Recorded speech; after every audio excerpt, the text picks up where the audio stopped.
Composing Gloves here, and today I'm going to show you two more advanced modulation tricks which are actually really easy to do. They're advanced because no one really thinks to do them very often, so let's hop right into it. Starting us off, let's get going with an example. So I'm going to play for you the little bit that I do have because I actually think it sounds pretty dang cool, but we're specifically interested in the sounds that happen on pattern 7. So let's go ahead and just give this thing a quick listen.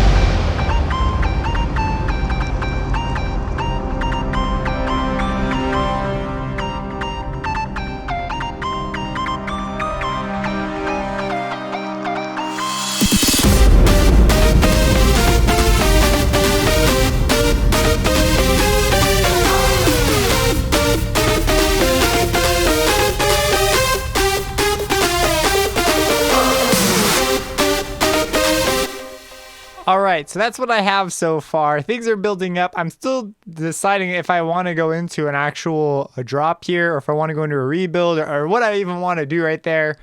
But we've got some cool ideas. A lot of the structure is there. So we're specifically interested in these sounds that are going on right here. And what it is two face plants. And the two modulation tricks I want to share with you have to do with the same basic idea. So the idea is when notes are shorter, I want there to be modulation that occurs only for those short notes. And then when notes are longer, I'd like some additional modulation to happen. And so in another sense, you have something like a multi-stage envelope. Inside a phase plant, you can actually have an LFO do this and simply go in and make it a custom mode. And you can write in a sequence, and that's one way of doing it. Today I want to draw your attention to another way to do it. That's a lot less done in my experience, at least I don't use it as often. And that is to just use the envelope delay knob. So in the envelopes, you have this delay knob. And a lot of times you kind of write it off because, you want your envelope to control something pretty much right away. Well, here what I have is I have a delay set up so that when the note is held longer, it will begin to do modulation, after this delay is taken place. And so that pitch bend doesn't actually happen until you hold the note down.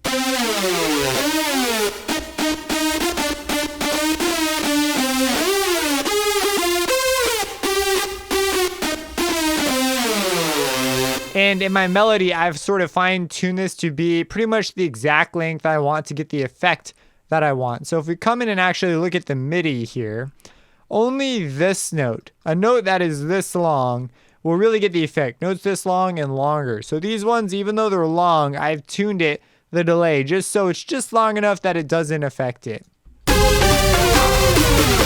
And that's why there are those slides right there and not anywhere else in my melody. And so this idea, if you were to take it further, is basically the notion that we're separating modulation from a transient level and a more sustained level where, things that last longer will get a different type of modulation. And here I'm just using it for a pitch bend, but you could use this to trigger various LFOs using different techniques to, create different movement at different times in your sound that would arise perhaps organically from the way the player would play it.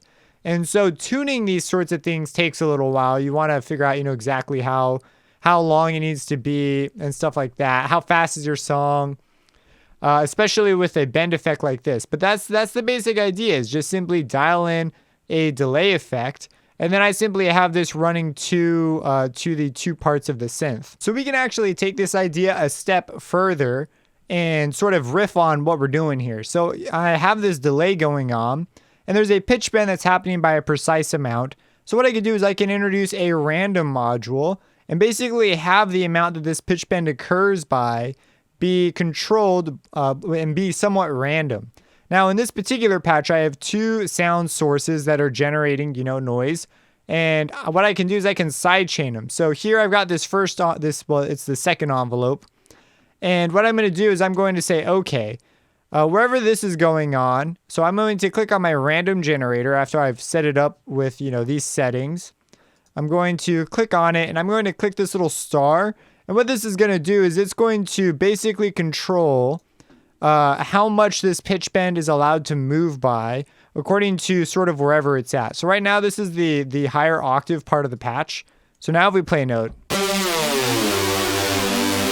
it moves around randomly. And because this is basically off, it doesn't happen until it starts to turn on. And so this is really, really cool because this allows us to get different behavior every single time. And of course, if we wanted some more consistent behavior, we can actually use this. We could actually do a lot of crazy things with this. But we could actually have it sort of fine-tuned a bit. Maybe instead of doing it with a random, we could trigger it with yet another LFO that's sort of really crazy, but more consistent because it's an LFO. But what we could do is let's come in and let's actually do the same trick to this one. Now there's two envelopes controlling this guy. There's the initial pitch bend up, and then there's the pitch bend that happens after a while. So I'm going to only modulate the one that's got the pitch bend happening after a while. So let's just go ahead and dial that in. And so now when we play these notes here that are longer,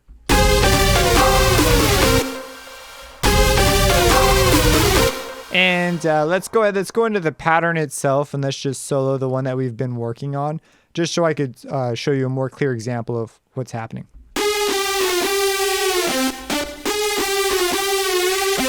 So you see we get different results every time. And this could be a really, really useful effect, especially maybe if you have some bass sound that's really greasy. You can get some really cool different textures every single time. There's a little bit of wow factor. Like when you render out your final track, you know it's going to sound cool because you dialed in the settings, but you don't know exactly how it's going to sound. And that can be sort of appealing, especially if it's the same sound throughout the entire track, and it gives you a way to sort of dial in the amount of randomness that happens. But anyways, there's two tricks that you can try out. This notion of delaying the sound so that, we have this initial envelope that's providing a transient-based modulation. Basically, it starts going as soon as the sound starts going. And then we have this longer sustained version, which only takes place after a note's been held for a certain amount of time. And then what we can do is we can dial this together with a random module in order to get different effects every single time. Now, I actually did this another way for a little while. Instead of using a random module, I used a max, or you could use a min module, right? So with a max module, whatever number is bigger is going to be the one that's output, right? So if B is bigger than A. And so I actually had an envelope, and in this case, I was using this one. And this was modulating B so that and I could bring B down, right? So it starts off lower, and then I had no delay. It's just the longer it takes to attack is the longer it'll take before the modulation on this thing actually starts to go up. Like if, let me turn these off and just play it so we can see the behavior. And we can see that as soon as the modulation exceeds A, it begins to go up. And you can actually take the output of this thing and modulate things as well. So from one envelope, say you've dialed this into pretty much exactly what you want, you can get variants of it out using min and max modules. So the min would be the same thing, only it'd be the lower value gets output first. And that might be more helpful if you're using something like an LFO. And basically you can get things that can really dynamically respond to whatever the player is doing. You can make patches that are just a little more tailored to be more organic as someone plays their patch. If you have any questions about this, let me know. Subscribe and have a blessed day.